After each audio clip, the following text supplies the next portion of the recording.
여러분들께서도 상대방이 나의 어떤 물질적인 부분에 너무 과도하게 집착한다 라고 생각이 드신다면은 그 관계는 한 번쯤 더 고려를 해 보아야 된다고 생각을 해요. 그것을 알 수 있는 방법은 안녕하세요.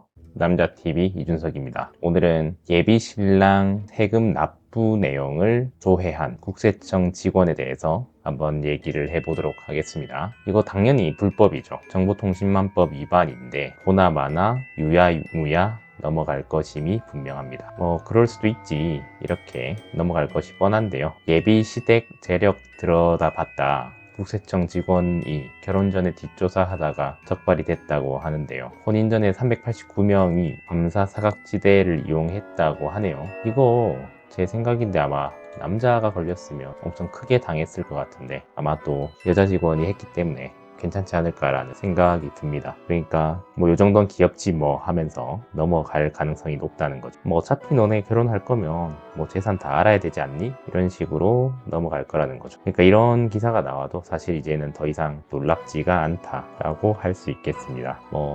예전 같았으면은 좀 화가 나고 이게 나라냐 이랬을 텐데 요즘도 당연히 이런 기사를 보면 화가 나죠. 근데 예전보다는 좀 더 침착해졌던 것 같습니다. 근데 이걸 보면 알 수 있듯이 우리나라 결혼이라는 게요, 결국에는 돈을 중심으로 이루어지는데 이제 문제는 뭐냐면 돈을 중시하면 본인도 그에 알맞은 대가를 지불해야 되잖아요. 예를 들어서 우리가 어느 식당에 갔을 때 삼겹살을 시켰는데 10,000원어치를 시켰다. 근데 10,000원어치를 안 주면 그거는 사기죠. 마찬가지로 20,000원어치를 시켰는데 10,000원어치의 삼겹살을 주면 그거는 사기가 되는 거죠. 마찬가지로 이제 남자가 이제 여성을 부양하기로 하고 처자식을 살리기로 한 거죠. 근데 그 배우자가 그에 해당하는 알맞은 행위를 하지 않는다면, 의무를 행하지 않는다면 거의 사기에 가깝다라고 생각을 하고 있습니다. 저도 결혼정보회사를 비롯해서 많은 여성분을 만났는데 물론 이제 제가 부족해서 결혼을 하지 못했고 여성을 만나지 못했다라는 것을 인정을 합니다. 근데 제가 왜 그런 생각을 하게 됐냐라고 하면은 여성분들이 기본적으로 좀 더치페이라고, 제가 밥을 사면은 여성분이 커피를 산다든지 이런 게 전혀 없고요, 일단. 그리고 보통 운전을 남자가 하는데 남자가 운전을 하는 그 노력, 그리고 왔다 갔다 하는 시간, 그런 것들을 전혀 배려하지 않는다는 거죠. 기름값도 들죠. 근데 그 값들이 사실 진짜 그게 아깝다라기보다는 아까 식당에서 얘기한 삼겹살을 20,000원치 시켰는데 10,000원어치가 나오면 이거는 사기라는 거죠. 그게 아깝다라는 생각이 든다는 게 무슨 뜻이냐면 그 상대방으로부터 그만한 행동에서 어떤 고마움이라든지 아니면 본인이 신경을 쓴다든지 이런 것들이 전혀 느껴지지 않는다는 게 이제 문제라는 거죠. 그래서 이런 국세청 직원들은 지금 윤리의식도 부족하고 본인들 직업 윤리에도 어긋나잖아요. 본인이 사적으로 국가로부터 위임받은 권한을 남용하거나 함부로 개인정보에 접근하면 안 된다는 직업의식, 직업윤리, 그리고 법적으로도 불법적인 일을 한 것이고요. 이런 분들이 과연 결혼 생활을 잘 이어나갈 수 있을까? 지금 도덕적 해이에 있는 거잖아요. 이런 분들께서는 결혼 생활을 하시더라도 좀 사소한 부분에 있어서 전혀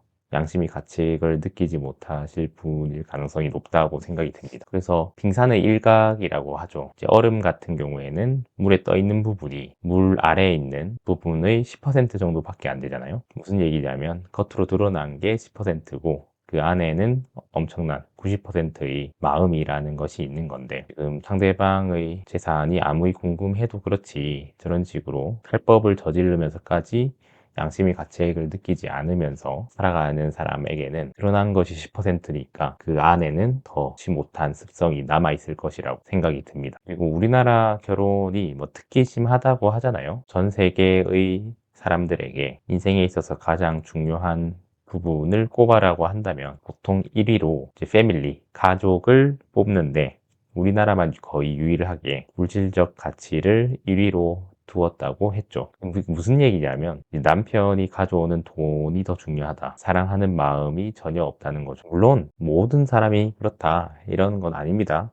근데 우리는 확률적으로 접근을 해야 되니까 인생을 확률적으로 접근을 해야 살아남을 가능성이 크죠. 어렸을 때는 우리가 공부할 때도 그런 말을 하잖아요. 공부를 더 열심히 하면은 좋은 배우자를 얻는다. 그게 틀린 말은 아니라고 생각하는데 한편으로는 이제 굉장히 치명적인 함정을 갖고 있다는 거죠. 본능적으로 우리는 알고 있습니다. 돈을 보고 접근하는 상대방이 결코 좋은 마음일 수 없다는 걸요. 그럼에도 불구하고 이제 많은 사람들이 본인의 재력이라든지 직업 뭐 이런 것들을 좀 전면에 내세우시는 분들이 있는 것 같은데 그게 틀린 것은 아니라고 생각을 해요. 완전히 틀린 것은 아닌데 제가 느끼기에는 그런 것들을 배제하고서라도 서로 간에 마음이 잘 맞는 게 중요하지 않나라고 생각이 듭니다. 그러면은 상대방의 마음을 어떻게 알 수 있냐 이제 그런 것들이 제일 중요한데 제가 봤을 때는 이제 환경적인 요소가 제일 크다고 생각을 해요. 무슨 얘기냐면 주변에 혹은 본인의 과거가 좀 화려했다 라고 착각하시는 분들이 계세요. 요즘 인터뷰하는 영상들을 자주 찾다 보면 혹은 나는 솔로 같은 연애 혹은 결혼 프로그램을 보다 보면 왕년에 잘 나갔다, 나 젊을 때 인기 많았다, 나는 뭐 연하 많이 만났다 이제 이런 얘기를 하시는 분이 기본적으로 결혼에 적합하지 않을 가능성이 굉장히 높습니다. 혹은 나 뭐 람보르기니 타고 다닌다, 람보르기니 타고 다니는 사람 만나봤다 라든지 뭐 증여세가 얼마니, 상대방의 부모님이 무슨 일을 하고 있는 거니, 너 되게 부자네, 이런 물질적인 가치 혹은 거기에 대한 어휘가 많으면 많을수록 이제 사람과는 조금 거리가 멀다고 느껴집니다. 이번에 국세청 직원의 저런 탈선 행위를 보면서 또 많은 생각이 드는데요. 우리나라의 법 자체가 굉장히 여성에게 유리하게 돼 있다고 저는 개인적으로 생각을 하는데, 왜냐하면은 결혼을 했을 때 원래는 특유재산이라고 해서 부모님께 받은 재산을 보호받는 것이 우리나라 민법이었는데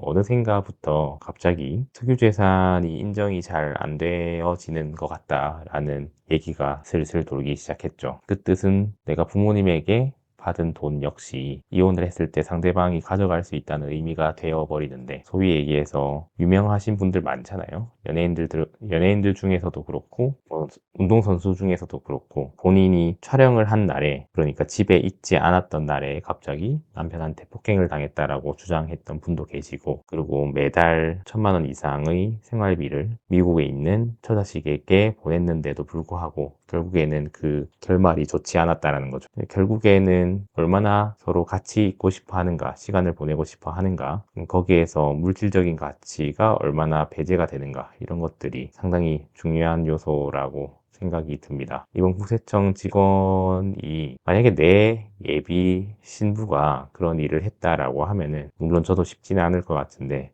빨리 단도리를 치는 게 가장 현명한 선택이라고 생각이 듭니다. 뭐 어쨌든 국세청 직원의 탈선 행위에 대해서 여기서도 이 행위 자체의 문제도 있지만은 결국엔 본질적으로 사람과 사람의 관계에서 돈이 완전히 배제될 수는 없지만, 무한도전에서 박명수와 정영돈의 얘기에서 알 수 있듯이 박명수가 돈이 많은 사람이 좋냐, 정이 많은 사람이 좋냐라고 했을 때 정영돈이 보통 돈이 많은 사람이 정도 많더라고요 라고 하는 얘기에서 완전히 뭐 틀린 말은 아니라고 생각해요. 물질적으로 어떤 풍요로운 사람이 당연히 아무래도 더 사람이 좋겠죠. 왜냐하면은 곳간에서 인심이 난다고 하듯이 본인이 좀 풍족하고 여유로워야 다른 사람에게도 여유를 베풀 수 있다고 생각은 해요. 근데 그것을 바라고 접근하는 사람이라면 반드시 그 대가가 따를 거라고 생각을 하고 있습니다. 요즘에 갑자기 결혼 출산이 늘어나면서 마치 대한민국이 부활하는 듯한 그런 언론 기사가 종종 보이는데, 한편으로는 좀 경계해야 될 때라고 생각이 듭니다. 90년대 초반생까지 에코 세대가 베이비붐 세대였죠. 순간적으로 출생아 수가 많아서 착시 효과로 인해서 출산과 결혼이 살짝 올라간 것처럼 보이는데, 이때야말로 더 좋은 사람을 찾지 못하고 한순간의 느낌에 사로잡혀서 평생 후회할 일을 만들지 않는 것이 중요하다고 생각이 듭니다. 어떻게 보면 이러한 뉴스가 지금 젊은 결혼을 하려는 예비 신랑, 예비 신부들에게 경종을 울리는 뉴스라고 생각을 해요. 그렇기 때문에 여러분들께서도 상대방이 나의 어떤 물질적인 부분에 너무 과도하게 집착한다 라고 생각이 드신다면은 그 관계는 한 번쯤 더 고려를 해 보아야 된다고 생각을 해요. 그것을 알 수 있는 방법은 전체 대화에서 차지하는 주제 혹은 어휘의 비율이 물질적인 쪽에 더 무게가 실린다라고 하면은 객관적으로 더 잘 파악을 할 수가 있겠죠. 사실 제일 좋은 거는 이제 그렇지 않은 곳에 있는 배우자를 만나는 게 제일 좋죠. 무슨 뜻이냐면은 사실은 대도시에 있는 여성을 만나지 않는 것이 좀 현명한 선택이라고 생각이 듭니다. 물론 그 안에서도 진주를 잘 가려내면 좋긴 한데 그러기가 쉽진 않으니까요. 네, 오늘도 두서없고 재미없고 굉장히 주관적인 영상 끝까지 봐주셔서 감사합니다. 여러분들의 생각은 어떠하신가요? 댓글로 남겨주세요. 감사합니다.